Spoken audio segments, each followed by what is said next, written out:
We were talking about it pretty much after every day's play, saying that this is as good as it gets in Test cricket.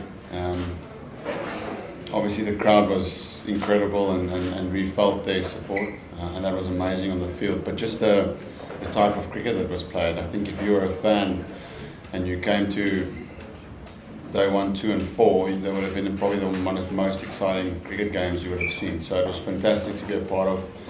It definitely ranks up as one of my favourite Test matches, yes. Yes, sir? Came off. Yeah, definitely. I mean, I like to think that we're, not just myself, but that we're a team that are prepared to take risks, to win games of cricket. We expected that first hour to be tough, but we knew if we can get through that, our assessment of the pitch, that it would speed up. And as you saw today, it was very, very hard to bat. And we felt just bowling at the Indians, it would be harder for them if there was pace and bounce. It did surprise me a little bit on the first morning, the pace the wicket had. That's not something I've seen on Newlands on day 1. So that's what's made it a little bit trickier, that first hour. Normally you get movement, but it was slow.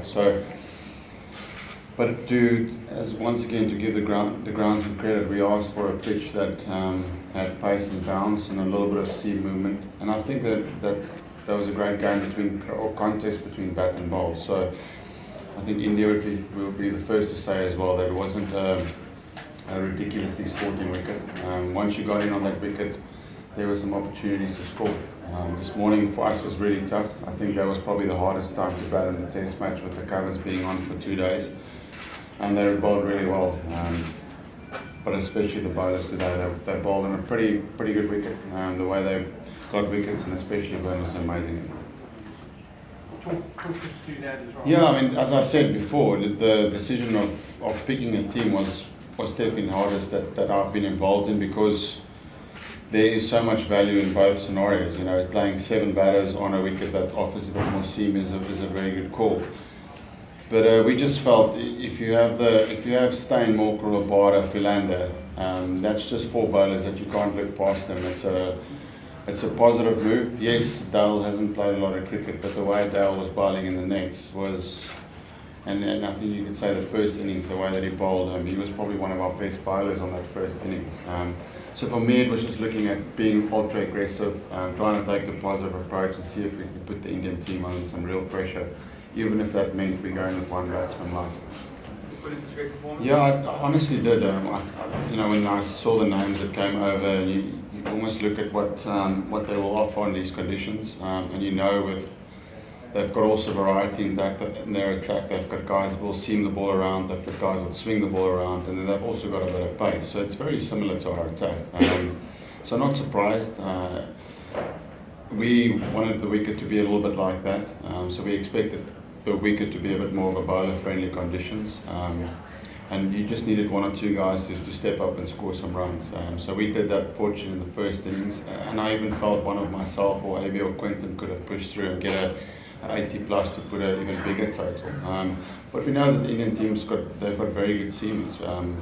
We back ourselves on challenging conditions just to try and be a little bit smart when we bat and try and just get a little bit more. This morning felt unplayable when we batted.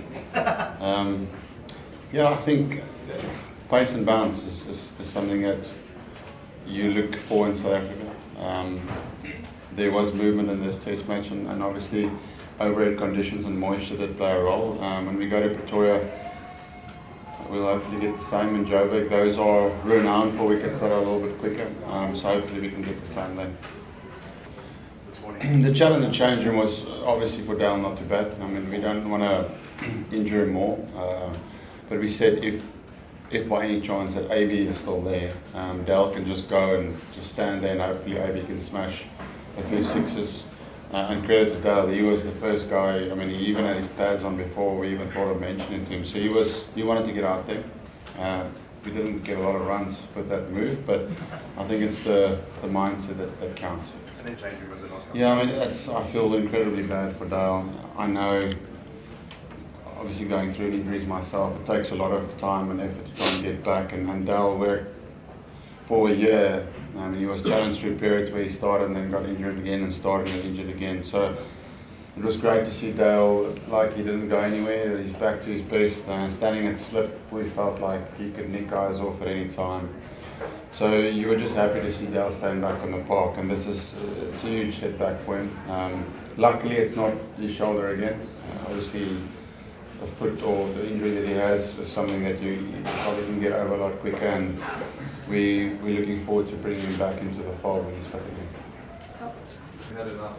I was nervous. I knew that the new ball was going to be key for us, and if you could get wickets with a new ball, that we feel that we can get through their batting lineup. Obviously, they've got a few quality players in there, but there is, once you can put a pressure on them, I thought we can get through them. But definitely, I was very nervous. I came here this morning hoping to get 350 lead and bowl to them up tonight. So obviously that didn't go to plan. But we've got fantastic seam bowlers, and if there's anything in the wicket, him, Vernon, the guy next to me, and the other two guys are amazing. And if we had Dale there today, I reckon we would have rolled him out cheaper. Surprise, yes. We didn't think that Bumrah would have played. I mean, we know that he's done really well in one-day cricket, but we were preparing more for the other seamers because they've played a lot of tests. And I think the other guy was Rohit. Ahead of Rahane, we obviously have expected that he's in a bit of form one-day cricket-wise, so they're probably just running with that. But apart from that, we made sure we looked at all the other guys. Yeah, we just, I'll speak on behalf of us, we just got to make sure that if there is difficult periods, you're going to lose 1 or 2 wickets, but the guys that do get through that tough periods, that they can make a bigger impact on the game. As I said in the post-match, the 100 partnership in the first innings was a good one, but I felt that we could have possibly pushed, even with myself and Quinny, just pushed a little bit further. I played an average shot in the first innings and I should have cashed in on more runs there. So it's just about when you're in, being extremely hungry, making sure that you make a big play for the team. Can I get the... Yeah, I've thought about it a little bit, but not put my mind to it. I think obviously you have to consider if you want to play 7 batsmen again, or possibly looking at one of the all-rounders, one of the 2 all-rounders. So that's the chats we'll have over the next few days. But what we have to see what the Centurion wicket looks like first. Right. I'll let him speak about that. Vern is, there's something in the wicket. He's as good as you get around the world. What impressed me most today that he wanted to bowl. He wanted to bowl overs. He didn't, after 3 or 4 overs, say that's enough. He wanted to bowl and he wanted to make a play, and that's all you ask for from a senior player's point of view. No, this was... You agree with it? I agree with it completely. As I said, it's not like I scored 200s in this game and it's one of my favourite games of cricket because there was this flow the whole time. Then India's on top, then South Africa's on top, then they're taking the game to us and then we're taking it back to them. So just the advert for Test cricket, that's as good as it gets. It was exciting, as I said, the fans had their full value of money because it was entertainment right through. There was no boring Test cricket. There was a lot of action, and that's why we absolutely love this Test match. And even if I lost this game, I would have been very disappointed, but the way this game was played was remarkable.